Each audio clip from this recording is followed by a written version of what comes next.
Welcome to Season 2 of MEnbar, the podcast of the Middle East Council on Global Affairs. I'm your host, Marc Owen Jones. Thanks for tuning in. Today, we're really lucky to be joined by Adel Abdel Ghafar, who's a fellow and director of the Foreign Policy Program here at the Middle East Council on Global Affairs.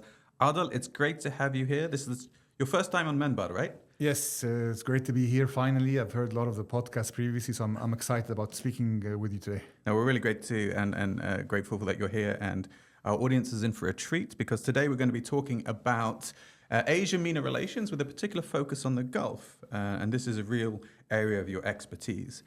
So we'll be talking a lot about China, but not just China, of course. But let's get straight into it. As China deepens its diplomatic and economic footprint across the MENA region, countries from Morocco to Iran are recalibrating their foreign policy strategies. So to start us off, could you highlight some of the key geopolitical or economic initiatives across MENA, particularly in the Gulf, that you see as especially significant in shaping relations with Asia?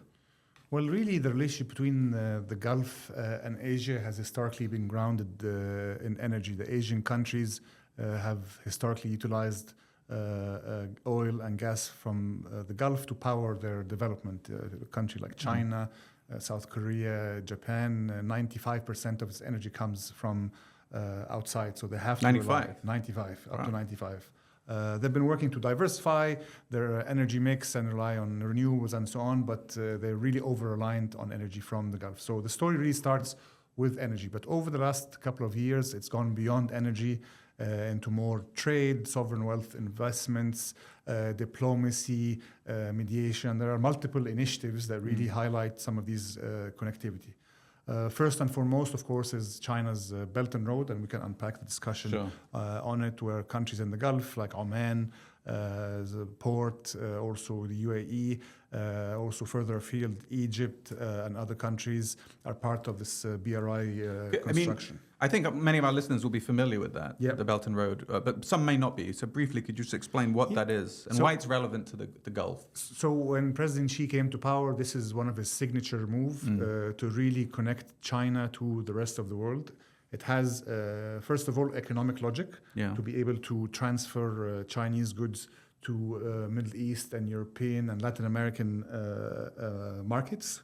But also, there's a geopolitical logic there as well, because the Belt and Road Initiative seeks to bind the countries that are part of the Belt and Road to China politically as it expands its global influence. The project has had some successes, some challenges over the years, but it's become the signature initiative of President Xi. But beyond trade, though, I mean, beyond this energy, the importance of energy from the Gulf to China, then, what would you say are significant or emerging trends? You know, are we going beyond just that energy reliance to see something deeper in terms of economic and political relations? Yeah, definitely. So you see other sort of non-Western multilateral bodies emerging, such as BRICS. I think that's critical, and the Gulf countries and other Middle Eastern countries and African countries have been invited. So you see also China leveraging this multilateral engagement, whether it's BRICS, Shanghai Cooperation Organization, but also directly through the GCC China Forum and the China Arab States Forum as well. So the China is sort of approach to the region is anchored in multilateralism and also deeper bilateral engagement through comprehensive strategic partnerships with key states in the region. Okay, I mean, you mentioned BRICS, which is interesting, and I want to talk about that. I mean, we saw UAE entering BRICS, right? We've seen Beijing brokering a thaw between Saudi Arabia and Iran. I mean, does this represent blurring of old geopolitical binaries? And how are MENA states and the Gulf in particular redefining the global alignments beyond traditional Western alliances? Because often, you know, the region has been seen as between Asia and the West. Is there a significant change here? Are we seeing a realignment to any extent? No, I wouldn't say realignment. I think the name of the game is multi-alignment. Okay. Put simply, states in the Gulf now have more options. They have, they're rising to become so-called middle powers. They're leveraging their assets. They're leveraging their location, connectivity. You know, so BRI is important for the Gulf because of the location of the Gulf. The IMEC, the India-Middle East corridor, is potentially going to pass through the Gulf. So they're leveraging all of these assets to have more options. So China is already the number one trade partner, economic partner of all countries, almost all countries in the region. Right. But in the same time, as we saw President Trump's visit, huge pomp and ceremony, lots of deals signed and so on. Wait, there were deals signed? Yeah, there was a lot of deals signed. You I didn't see hear. what gets actually implemented versus what actually is signed. So it's just a multi-alignment strategy where states balance and hedge and are able to pick and choose their partners. Yeah. I mean, you mentioned middle powers. Again, useful term. For our listeners who might not be familiar with the term middle powers, what do you mean by that? So middle power, yeah, so you have the developed world and developing world, which is sort of maybe too of a simplistic binary. But middle powers are powers that have developed and have increased their economic capacity, their GDP, but also have been able to increase their military power and increase the leverage around the world. So a country, for example, like South Korea is increasingly defined as a middle power. Right. Also Indonesia. Okay. The UAE, maybe perhaps a smaller country, but is also being defined now as a rising middle power, a country that punches above its demographic and geographic weight. Right, so you can be a small state, but you can also be a middle power. Exactly. Oh, yeah. Yeah. There's a title there somewhere, small states, middle powers. I don't know, can a middle power become a big power? Well, it depends how you measure and what kind of metrics, but Right. I mean, the key point is that these powers are punching above their weight. Saudi Arabia, for example, mediating between Ukraine, bringing together Ukraine and Russia and the US, for example, and leveraging and trying to play a bigger role on the international stage. I think that's a middle power. But do you think Beijing's role in maybe mediating between Saudi and Iran was significant, or do you think it was blown out of proportion? I think it's a bit of both. For very pro-Chinese voices, this was like a game changer that has changed the dynamics of the region. And when you speak to Chinese colleagues, this is a milestone event. We speak to Western commentators, they completely dismiss it out of hand, kind of like a lot of people dismiss BRICS. I think the reality is somewhere in between. I think Saudi Arabia had lots of motivations to normalize and stabilize the relationship with Iran because of the focus on Vision 2030 and growing its economy and the disastrous war in Yemen. From an Iranian perspective, lots of domestic pressure. You have the protest movement, you have economic issues, you have power cuts and so on. So I think everybody came to the table ready to farm some sort of deal, and I think both sides have decided to give the diplomatic win to China because ultimately the US couldn't have done such a deal. It was China. So I think they gave the diplomatic win to China, but each of them came to the table wanting to normalize and stabilize the relationship. Right. I mean, it makes sense. There's a desire there, and presumably with the Gulf and the middle powers, security, stability is everything if it's going to actually go forward as a place where it's a transit hub, trade, etc. You mentioned Trump, though. I mean, this is, unfortunately or fortunately, depends where you sit on this, the word on everyone's lips. It certainly makes a lot of headlines. But it's important for the region, right? Trump-era foreign policy, his transactional tone and withdrawal from multilateralism is making waves, right? At least this is what people are saying. And his recent trip to the Gulf has, again, raised questions of this. So how has Trumpism, including this kind of transactional diplomacy, if you indeed agree that's what it is, the Abraham Accords, America First, shaped the Gulf pivot towards China and Asia more broadly? Again, if you think there is a pivot, has it had an impact on how Gulf perceives its relationship with both the West and China? Well, taking a step back, I think Trump's foreign policy is, people see it as all of a sudden something new, but actually there's a whole trend of US isolationism that has happened after World War I and World War II and so on, where the US tends to retreat back in its own shell and have this America First type approach. But I think what's happening right now, there are changes happening in the international system. The international system is getting more fragmented. We have the rise of these middle powers. We have the economic weight of the world moving towards Asia, and we have an America that is really wanting to focus on its domestic issues. So all of these dynamics are at play. But I think if you really look at Trump's visit, for example, to the Gulf, I think there's an element of geopolitical and great power competition to it because China has, over the past 10 years, has really increased and deepened its footprint across the region, not just in trade and energy, but in terms of technology and AI. So I think from an American perspective and from Trump's perspective, they want to keep the Gulf states in an American orbit, in a Western orbit. Yeah. But I mean, when we'll come to this energy AI investment, because this is one of the things I want to talk about later. And it's really important, especially now when we talk about AI. But do you think this American first policy, you mentioned that this is not necessarily new in America's history, which is true, but is this actually what's happening? Because yes, we see maybe America taking more of a backseat on, for example, Russia, Ukraine, or at least in terms of investment and contributing weapons and even mediation or non-direct mediation. But the fact is Trump's trade war with China is, in a way, a foreign policy move, right? Are we not seeing, for example, in a more aggressive stance towards China? Isn't that an example of America?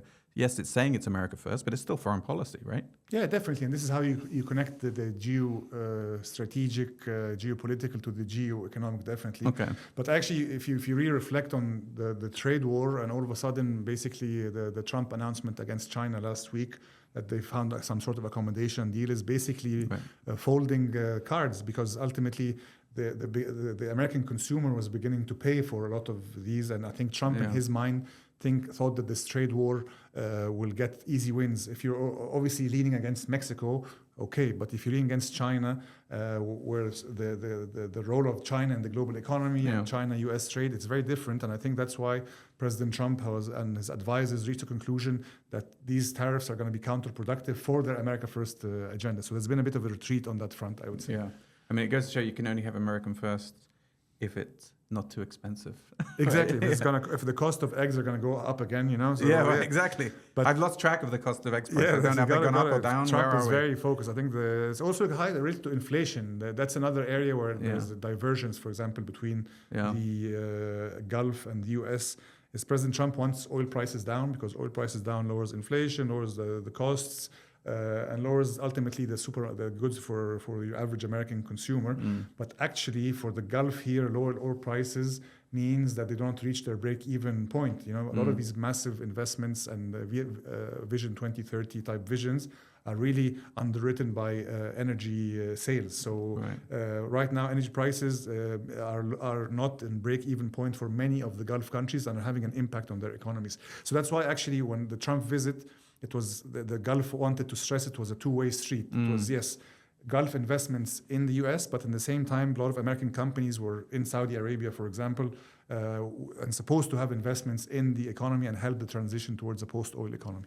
Sorry, could you clarify what you mean about the break-even price? How is that? What's that affecting? So each country in the Gulf has a break-even price. So whether it's $80 or $90 and so on. So at that set price, you're able to balance your books. Right. If oil prices go down, like they have right now, so for Saudi Arabia, I think it's a bit less. So then you have to go to the international markets to issue bonds and raise capital as well. So the higher the oil prices, the better for you. And for a country, for example, like Russia, this is very critical because it's fighting its war, the war against Ukraine, and needs these illicit, quote unquote, illicit oil sales to power its economy. So okay. And at this point now, how are we looking on that? The break-even price. So I don't have the exact figure, but it's less now than it was before. So that's why the US is happy with current oil prices, right? And Gulf countries are not. So low is good for the US, but not necessarily for the Gulf countries. Exactly. Yeah, and so because also there's another component is like shale gas, which has a bit of a higher cost of extraction. Right. So if prices have an impact on US shale gas as well. I see. Just to go back to Trump's visit, because he did come and announce all these investments. Was any of this visit about, and you mentioned earlier about trying to ensure that certainly the Middle East and the Gulf states stay more in the Western orbit. Mm-hmm. Was Trump's visit anything, was it meant to show a sign to China to sort of say, hey, we back our Gulf allies? Or was it more just about Trump trying to show to the US that he was doing deals? I think it's multiple messaging. Yeah. So the first message is to Trump's constituency back home. Okay. So if you look at Trump's speech in Saudi Arabia at the U.S.-Saudi Economic Conference. Quite a long speech. Very long speech, very colorful. But the first thing he opened was, we secured the border and there's less Mexicans coming through. So if you're a Saudi sitting down in this room, you're like, okay, how does this impact me? So you can tell straight away, this is the domestic constituency. Good point. Also, it's also a message to the Gulf that the U.S. is reliable, because over the past, I would say 10, 15, 20 years, let's say, since the Obama administration and even before, and with the disastrous withdrawal from Afghanistan, I think countries in the Gulf and elsewhere in the region are reevaluating the reliability of security guarantees from the US. So for example, under the first Trump administration, Saudi Arabia was attacked. The Aramco facilities were attacked. The UAE was also attacked, and the Trump response was very muted. So if you compare that and contrast that when Israel was attacked on October 7th, and there was carrier groups sent and ammunitions and funding and so on, it seems there are business class security guarantees and economy class security guarantees. Right. So the platinum package. Exactly. The gold. So I think the Israelis have the platinum business class package. And I think the Gulf, especially a country like Saudi Arabia, is trying to sign a formal defense treaty with the US to upgrade these sort of vague security guarantees. Economy plus. Exactly. Economy plus or business class. Exactly. It'll never be business. But I mean, I don't want to get too sidetracked on that. But the issue of security is vital, regardless of whether they're talking about the US or China. I mean, we saw the US now, look like negotiate with the Houthis directly. And it seems to be that, don't attack our carriers or our ships in the Red Sea.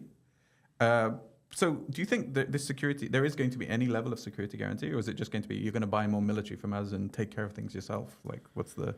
Well, I think when it comes to the Houthis, it's an interesting one because Trump really wanted to focus on having navigation stable and the flow of energy stable, doesn't impact the global economy. Assuming China want that too. Exactly, and China, so their interests are aligned. Yeah. I think from an Israeli perspective, they're really unhappy that any negotiation happened with the Houthis did not involve stopping attacks on the Israelis, and this highlights some of the fissures that are currently there between Israel and the U.S. Even this morning, there was some reports that Israel is preparing to attack Iran, and the U.S. is unhappy with that because trying to negotiate with Iran. But in terms of the security guarantees, they're quite critical for the Gulf because a lot of the Gulf monarchies, the militaries are not big enough. There's not the demographic scope. So the presence of the U.S. bases guarantees both regime and country security. There are other countries in the region, like Egypt, Algeria,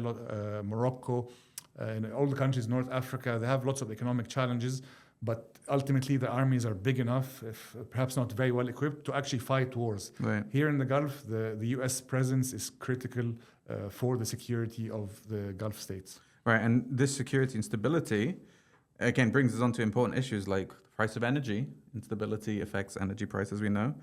And you mentioned earlier about China's investments in AI and infrastructure. China is now embedded in MENA's energy, AI, and infrastructure sectors.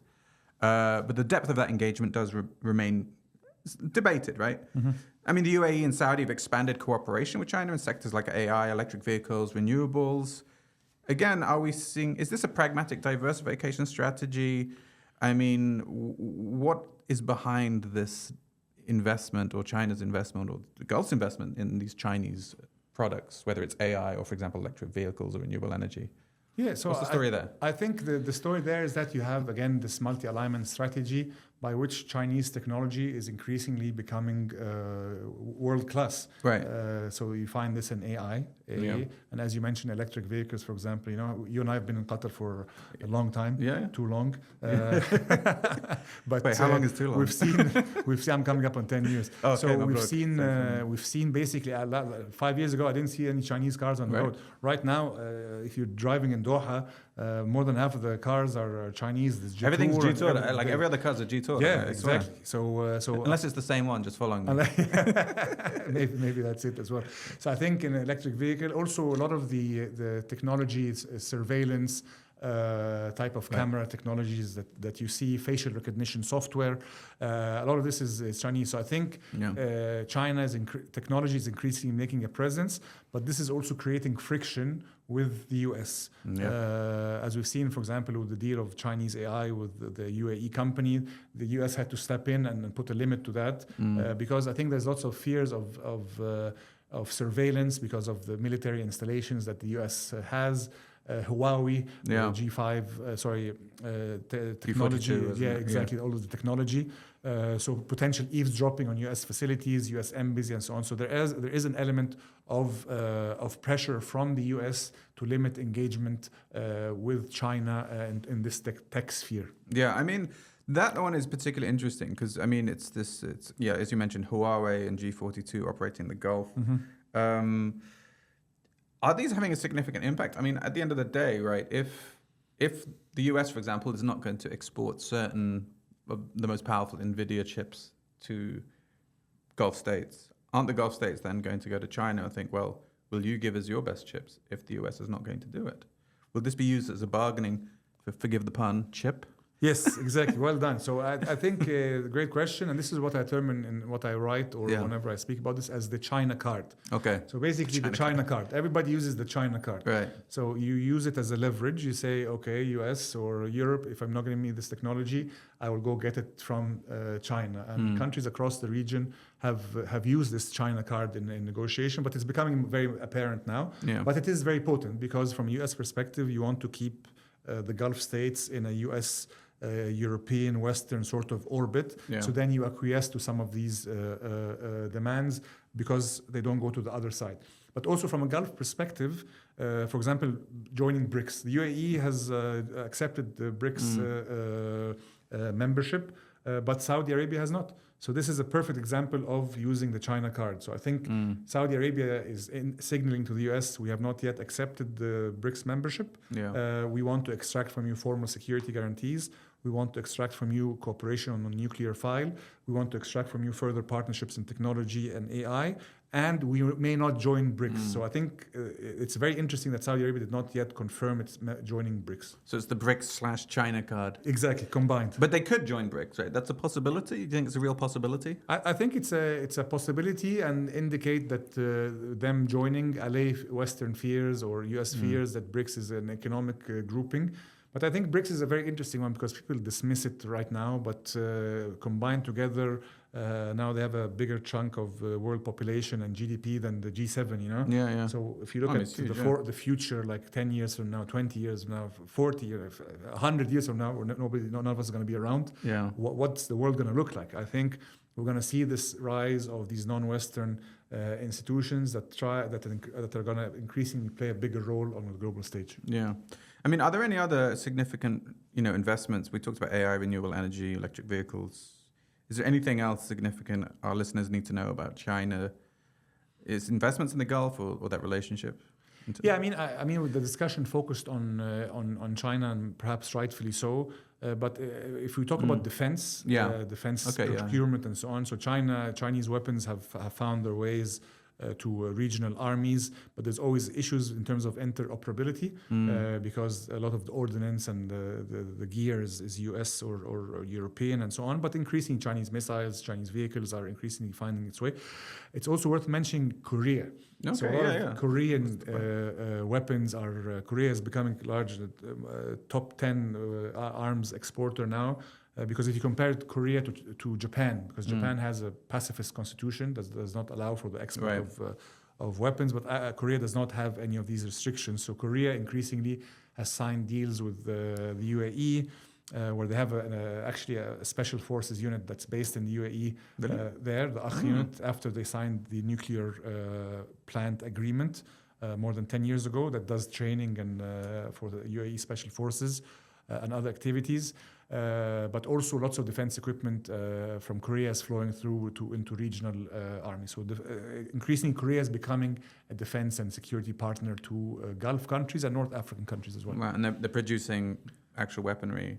Yeah, actual weaponry, smaller missile systems, armored personnel carriers, light weapons, and so on. So there's a multiple, also frigates, boats. Really? So they're competing increasingly with like Italian and French boats, for example. It must be a nightmare to operate all these different systems. Yeah, I think if you're one army, it is definitely. But you have to train because also I think the other component is a country like the UAE really wants to also diversify its weapons supplies. So when there was a problem with the F-35 deal, they went ahead and bought Rafale jets from France and so on. So I think you want to be able to have options when you buy your defense equipment, so you're not locked into one supplier and something happens and that supplier can either cut you off or doesn't give you the full weapons package. Sometimes the Americans sell you an aircraft, but you're locked out of the functionality of the goodies that you can use. Even if you have the business class package. Exactly. For example, the F-35, the Israeli F-35 is that the Israelis have is a very different F-35 that the UAE was going to get. Yeah, and I think the Israel lobbied quite hard to have an F-35 that was That very they can similar. customize and so on. Yeah, exactly. And an upgrade. I mean, actually, just briefly, you mentioned F-35. Is there any other, is the F-35, because the F-35 always comes up in terms of these arms deals, because it's seen as the sort of gold standard of, the most advanced generation fighter jet, fighter bomber. Is anyone else pursuing this? I mean, in terms of obtaining it?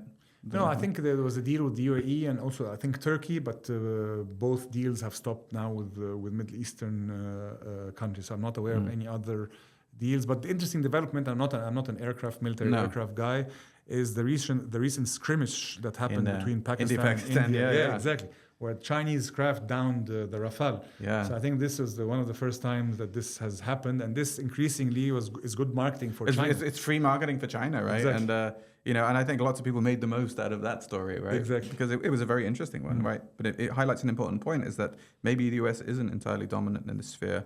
And just as you mentioned, the diversification is necessary. I mean, right now we're seeing in the US Congress after Trump's visit to the Gulf that there are some. I think Chris Murphy is leading Democrats in trying to block these recent arms deals that Trump signed with Qatar and the UAE.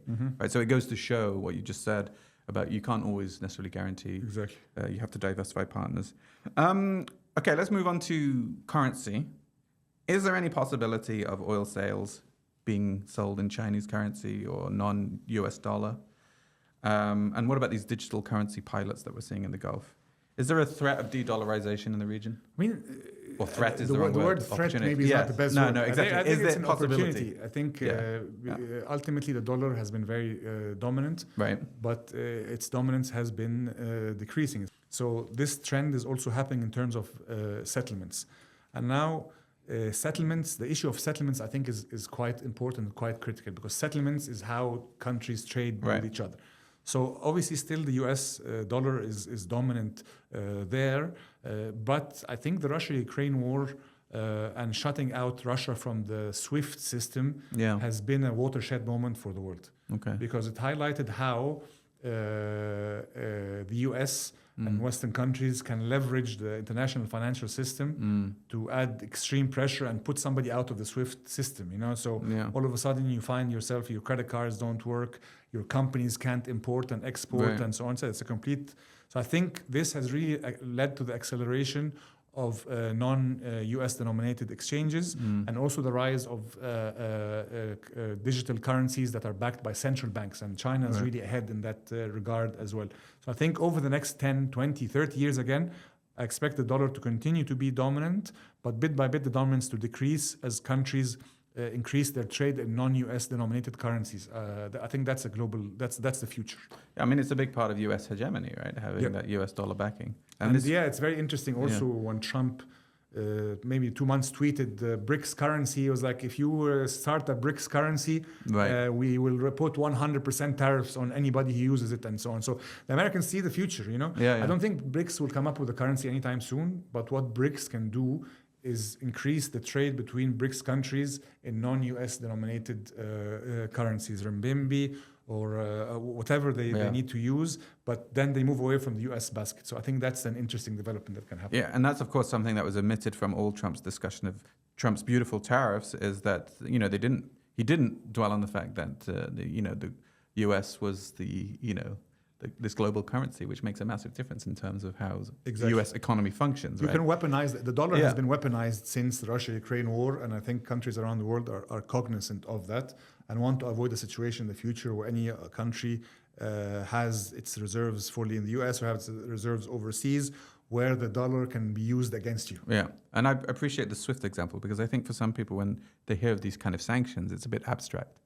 But I think that spells out just how meaningful it is. Like you said, your credit cards suddenly don't work. Credit cards don't work. Your company, you're buying parts for your Audi from somewhere. Your parts are not there, and it just shuts you completely. You can't out. even send money. Your bank might not be able to send money. Exactly. Yeah. So that's actually really useful example. We talked about the China card, which I appreciate. That's going to be a good soundbite. But let's go into the final stretch here. We talked about the Gulf, of course. That's the focus of the discussion. But China's regional presence is, of course, not limited to the Gulf. We've had China, Egypt, Algeria, Turkey, and Iran are also key players in Beijing's broader strategy. How do you see countries like Egypt, Algeria, Iran, or Turkey engaging with China's global strategy? I mean, are there significant differences in approach across the region, or does China have a kind of blueprint of how it kind of deals with the MENA region? So China, in their official documents and description, has identifies a number of key countries as pivotal states. These are the 5 or 6 states where they have the anchor relationship, where they have the comprehensive strategic agreement. So in the Gulf, it is Saudi Arabia, the UAE, and Iran. In North Africa, it's Egypt and Algeria. So if we go across from Algeria and China have had a very strong relationship that is what we call revolutionary romanticism, when the Algerians were fighting the French, the Chinese were supporting them. Right. Algeria recognized China recognized Algeria, and so on. But over the years, the relationship has developed in economic terms, and China imports lots of energy from Algeria. And China and the Algerian army's equipment is to a large extent is actually from China and Russia as well. So there's a very strong relationship there. When you move across to Egypt, Egypt is a key part of the Belt and Road Initiative because of the Suez Canal, and China has huge investments in the Suez Canal area, and is part of its maritime component of the BRI and provides access to the Mediterranean and beyond. So again, for Egypt, the relationship is quite important. Iran, it's critical because Iran, under sanctions, was shut out of all of these systems, and over that time, China has increasingly become the largest trading partner of Iran. So here's something interesting. I was speaking to some Iranian colleagues. Before the sanctions, a lot of the Japanese and Korean motorcycles and cars were very popular. Samsung TV, Kawasaki motorcycles, and so on. Basically, since the sanctions, China has been able to come into the Iranian consumer market and take almost all of that market share. So some people who own Japanese cars still try and buy spare parts on the black market and so on.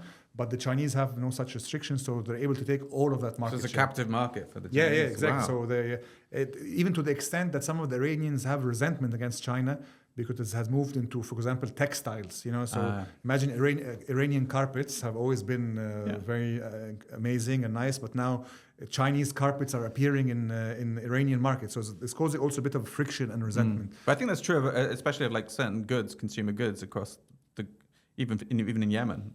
Chinese are basically, because they're so cheap. They have they're getting a bigger share of that market. And that's the critique, that it's not just Iran, but other countries in the region, also like Morocco and Egypt and so on. Yes, you want to trade with China, but you don't want China to destroy your industries that have been there for more than hundreds of years and so on. I mean, this is why we're saying Make America Great Again for the same Exactly. logic, Bring back manufacturing and so on. Right.